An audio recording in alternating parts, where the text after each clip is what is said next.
Hey family, TACC man, how's your spirit? Talk to me, tell me something good. We got a good show today. Today's show is about the Most High, talk to me, tell me something good. God, Allah, or whatever you want to call him.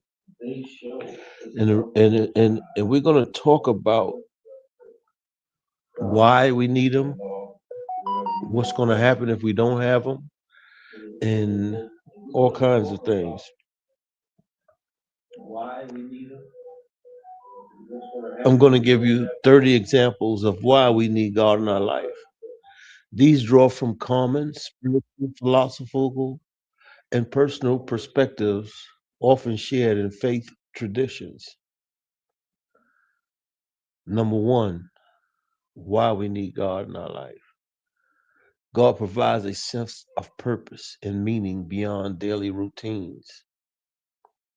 If you don't have God in your life, you're going to find that you have an empty space that you're going to need to fill somewhere. Um, Number two, God offers unconditional love when human relationships fail. See, that's one thing about God. He's never going to leave us stranded. Men lie, women lie.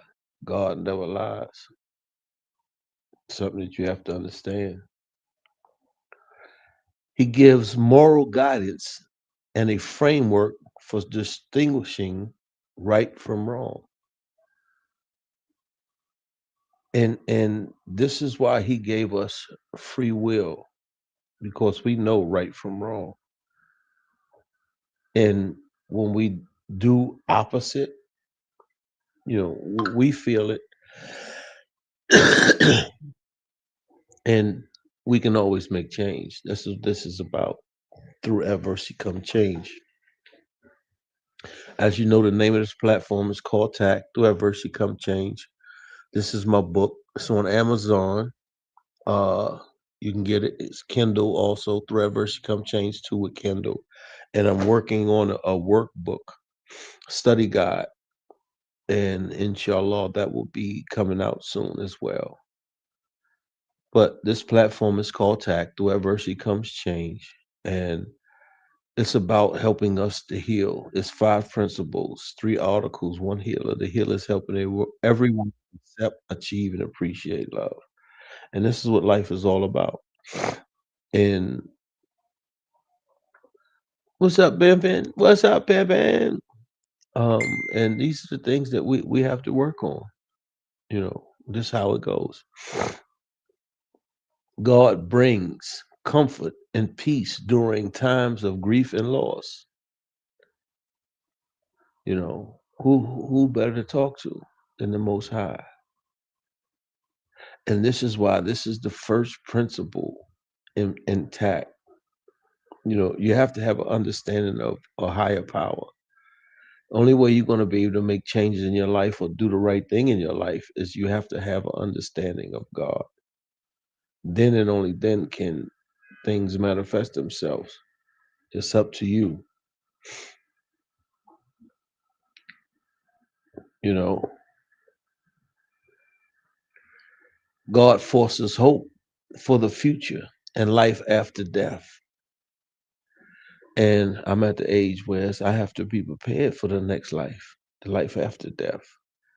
So you have to live right. It's only through adversity change takes place. And when you get older and you start to see that, life is not going to be as long as it was, you have to do things to put yourself in a position to be able to be prepared. So when the inevitable happens, you'll be ready.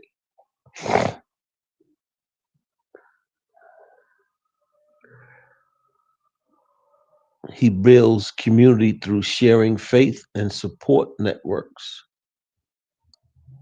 He also encourages forgiveness, healing broken relationships. See, one thing about God is love, and love is God. Love is the strongest force in the universe. It can make you the happiest, it can make you the saddest. But love is God, and God is love. And you must have that understanding. So whenever there's something that's not of love, it's not of God.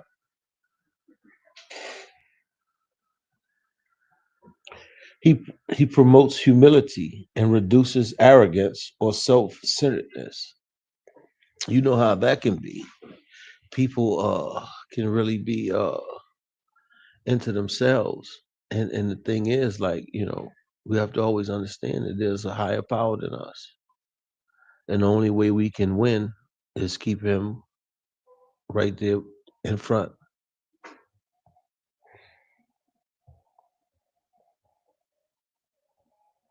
He strengthens resilience against life's challenges and failures. This is what it's about. This is what it's about. He inspires gratitude and appreciation for blessings.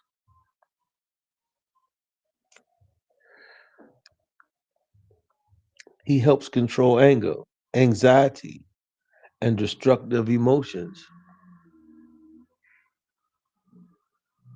He guides decision making in difficult ethical dilemmas.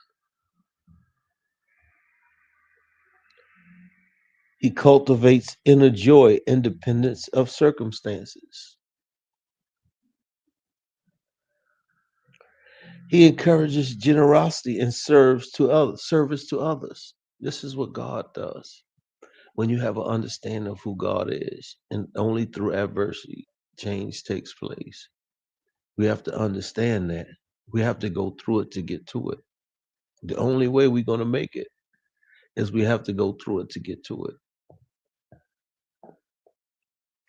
He provides strength to overcome addiction or bad habits. These are things that once you have God in your life, you can overcome. He deepens appreciation for creation and the natural world.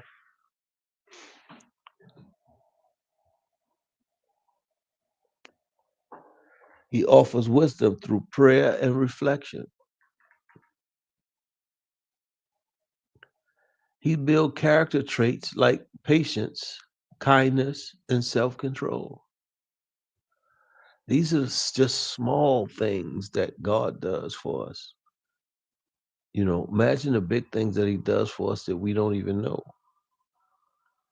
And this is like yesterday I told you about why it's important to write down your adversities, your shortcomings, your pride, your envy, your jealousy, all that stuff.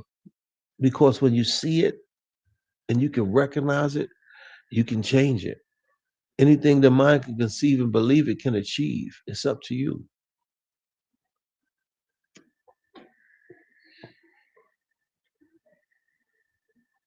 He reduces fear of unknown or death. He promotes mental health by releasing burdens through surrender. He inspires creativity in pursuit of higher callings. These are just some of the things that God does when you have him in your life. He strengthens families through shared values and prayer. He encourages personal growth and self improvement. When you have God in your life, you feel that you have to do better because you know that He's in your life. And these are the things that we have to pay attention to, the little things. It's not the big things, it's the little things in life that mean the most. He provides a foundation for true contentment. And I always tell you guys, I'm content. You know, I strive for better, but I'm content where I'm at because God has me in a place that life is just beautiful. I can't put it no simpler than that, you know. And I don't have a lot, but what I have is more than rich people have, and it's mine. And it's a beautiful thing. And I love me today. So I love the things that I have today. He helps navigate cultural pressures and moral relativisms.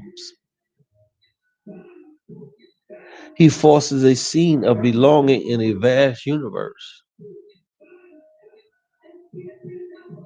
I have no rights to that music. That's outside.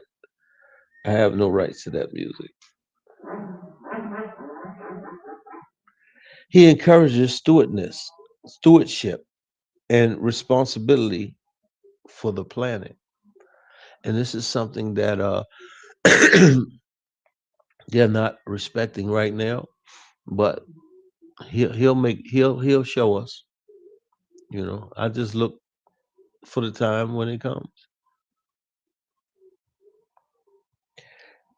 He brings supernatural peace that surpasses understanding. Like I tell you, other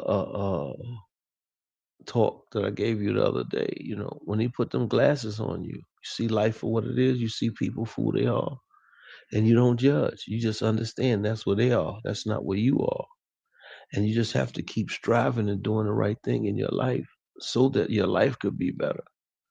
A lot of people don't understand, man. If you stay in your lane, so much will happen beautifully for you. It's just that you got to figure it out. It's only through adversity change takes place. He motivates perseverance through trials. If you don't go through it, you can't get to it. So he puts us through things to make us stronger for the things that he has for us in the future if you pay attention and you stay on course. He connects us to something eternal and greater than ourselves. Him. And then we'll give you 30 examples of what happens if you don't have God in your life.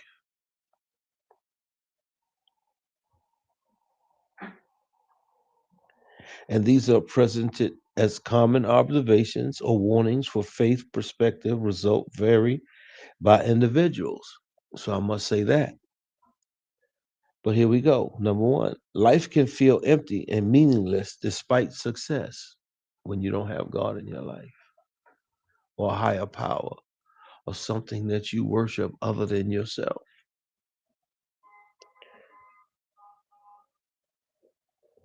Number two, increases vulnerability to despair during hardships, meaning you're going through it, you don't have nobody else to talk to or work out with it, and you don't have a connection to God, so you really can't figure some of these things out. But when you got God in your life, a lot of these things work out because He figured them out with you.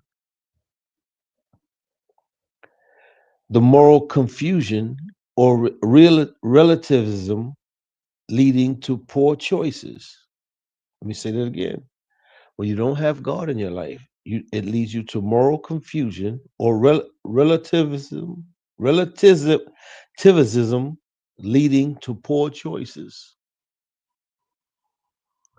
When you don't have God in your life, greater resilience on temporary pleasures that fade, higher risk of isolation without spiritual community, difficulty forgiving others, leading to bitterness if you don't have God in your life. Like I tell you, I was able, after going through my bitter stages, I was able to finally forgive others, but most importantly, forgive me because everything starts and ends right here. It's no more pointing fingers because it's still four pointing back at you. All of them start and end right here. So if I go through anything in life that's difficult, I put myself in that. I can't complain to no one else because everything starts and ends right here. And I protect my peace. It's one thing you got to always do, protect your peace, no matter what and who.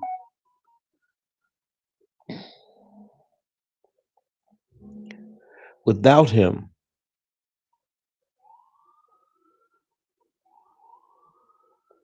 you're more susceptible to anxiety and fears of the unknown.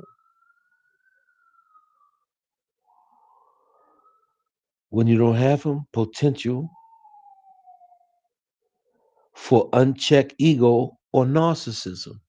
And what is ego? Ego is easing God out, part of pride. And what God says, not an atom's weight of pride can enter the paradise. So imagine.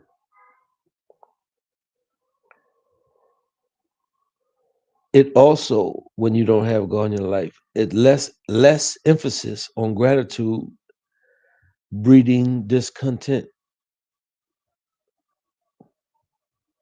You're weaker resilience when facing repeated failures.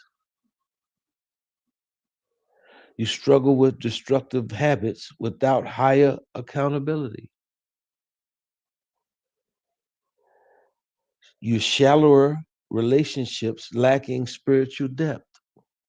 These are the things you that go on when you don't have a God or a higher power or someone that you can relate to. You know, a lot of people now they call it Jesus Christ. You know, other people call it Yahweh. I call it Allah. And it is what it is. Whatever you call it, just call it. Without God, potential for regret over life direction later in years. Let me say that again. Potential for regret over life's direction later in years if you don't have God. Increase materialism in pursuit of fleeting happiness if you don't have God. Difficulty finding peace amid global chaos or personal crisis if you don't have God in your life. Weaker impulse control in tempting situations if you don't have God in your life. Loss of hope regarding eternity or ultimate justice if you don't have God in your life. Greater influence from negative cultural trends when you don't have God in your life. Higher power. Potential for spiritual emptiness or existential crisis when you don't have God in your life. Harder times finding true purpose in suffering when you don't have God in your life. Weaker family bond without sharing transcendent values when you don't have God in your life. More prone to cynicism or nihilism, reduced motivation for selfless acts of service, lingering guilt without a path to redemption when you don't have God in your life.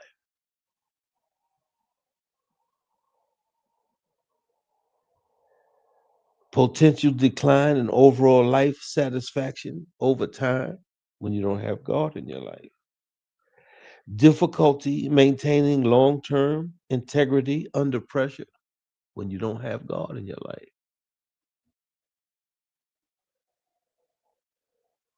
Feeling lost in a vast, seemingly indifferent universe when you don't have God in your life. Less capacity for profound inner transformation and risk of facing death with unresolved fear or uncertainty when you don't have God in your life. And see, these are the things that you need. You need to have these things in your life.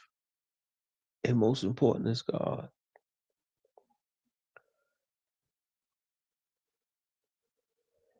Now, I'm going to give you some questions why they don't have God in their life. What experiences or reasons led you to distance yourself from faith in God? You must ask yourself this.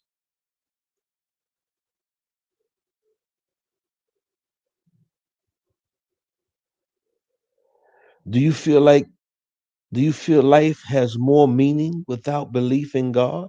Why or why not?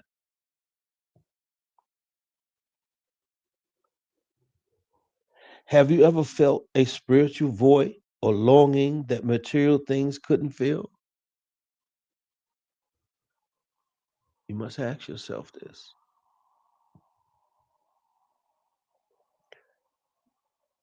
What are your biggest objections or doubts about the existence of God?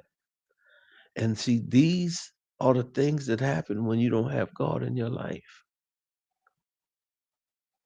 He makes it so much. Like I said, I couldn't have gone through all that I've gone through without God in my life. You know, all of time in prison, the getting shot, living in shelter, halfway house, losing millions of dollars, businesses, house. I couldn't have gone through none of that. Losing my mother, father, family, wife, and kids, everything. If I had God in my life, I'd have been a babbling fool. This is why we need God in our life, because He makes the balance. How do you find moral guidance or comfort in difficult times when you don't have God in your life? You must ask yourself these things. Do you worry about what happened after death, or does it not concern you? At my age, that's my biggest fear. So, this is why I do the right thing every day. This is why I give you guys a part of me every day so that I could live at a greater pace in life because I know that God got me.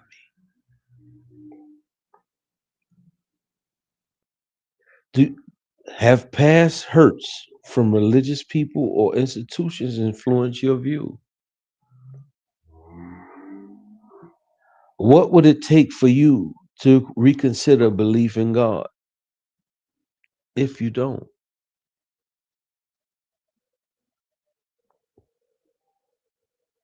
How do you handle guilt, forgiveness, or purpose without faith? And this is the people who don't have God in their life. Do you ever pray or call out in moments of crisis? One thing for sure, two things for certain. When you get hurt or go through something severe, you're going to call on Him no matter what. I don't care who you are. You could be an atheist. You're going to call on God or something higher than yourself when you're going through something really, really rough.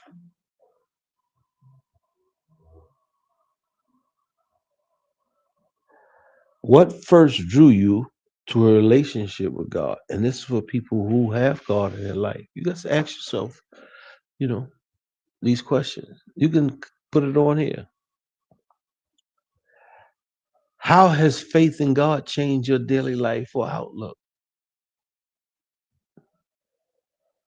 It's when you have God in your life.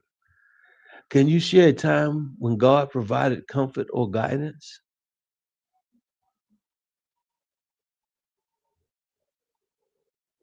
What role does prayer or scripture play in your decisions?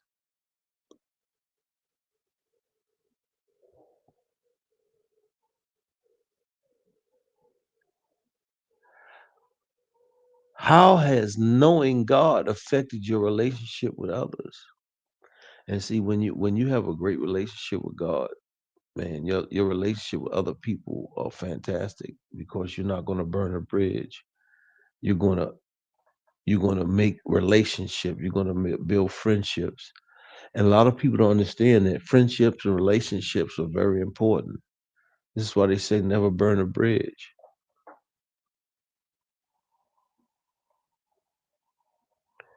In what ways have faith helped you through loss or faith or failure?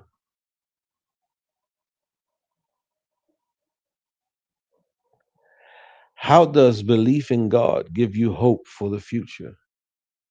These are questions you ask yourself.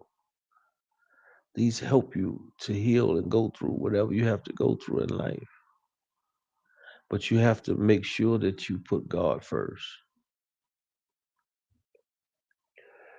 What difference has God made in overcoming personal struggles? And last but not least, why would you encourage others to seek a relationship with God? Why I would seek or to have others seek a relationship with God? Because after going through all I went through, I know there's no other way. It ain't gonna work without nobody but Him, you know? And you gotta come to the realization that, life is gonna life, people gonna be people, and you must do the right thing no matter what. And this is what life is all about, living right, doing the right thing. Because when you live right and you do the right thing in life, man, life shows up for you. Life takes care of you because that's God. When you do the right thing, God, He has a job to do just like you have a job to do. You make a contract with Him, you do what you're supposed to do, God is going to do what He's supposed to do. A lot of people don't understand that. You have to do the right thing in life. Like Wallow said, you can't cheat blessings. You cannot cheat blessings. You have to do the right thing for God to give you blessings. And this is how I live today. I no longer have to live how I used to live. So I have to do the right thing. And I have to live right by people. Just as God takes care of me, I have to take care of others when I'm in position. And one of the things that we don't do, we become selfish. And that's when you don't have God in your life. When you have God in your life, everything is a beautiful thing. Like I said, I just want us all to win. This is why I come on here every day to give you guys something. Even when I missed the other night, I still went on later just to let you guys know that, man. I'm always thinking about you. I know that we can't heal or come together until we heal, learn the lies from the truth, and come together as one. And you need these components in your life. You got to have God. If you don't have God, you're not going to ever make it. So you got to have a understanding of a higher power. First principle, second principles, wherever you're at in life, He put you there because He's driving the car and He makes no mistakes. But you must take the responsibility that maybe it's something that you did that got you there. Third principle is embracing your journey. You're one out of billions of sperm cells that made it. You have a purpose. Embrace that journey. Fourth principle is those things that you wrote down. They're on that wall. You must understand you can't go over it, under it, around it. You must go through. Fifth principle is having a conscious decision to go through it. And then you go to the road of change. Knowledge, wisdom, understanding. There's three articles. Knowledge, wisdom, understanding, past, present, future. You must go through your what's, when's, where's, why, how, and sometimes who. Meaning who did what happened, so forth and so on in each one. By the time you get to understanding, you're going to realize all the things that you had in your head were just in your head. They weren't the reality. They were traumas from your past. This is why you have to let your past go and stay focused on the present. Because like, I was just looking at a video with Big Bam from Harlem. He said 2 days you don't have no control over: yesterday and tomorrow. You got to stay in the present. Through adversity come change. TACC man out. Y'all have a blessed night. Know that, man. You got to have a higher power in your life somewhere. So do the right thing. Everything else will work its way out. TACC man out. Y'all have a blessed night. Peace.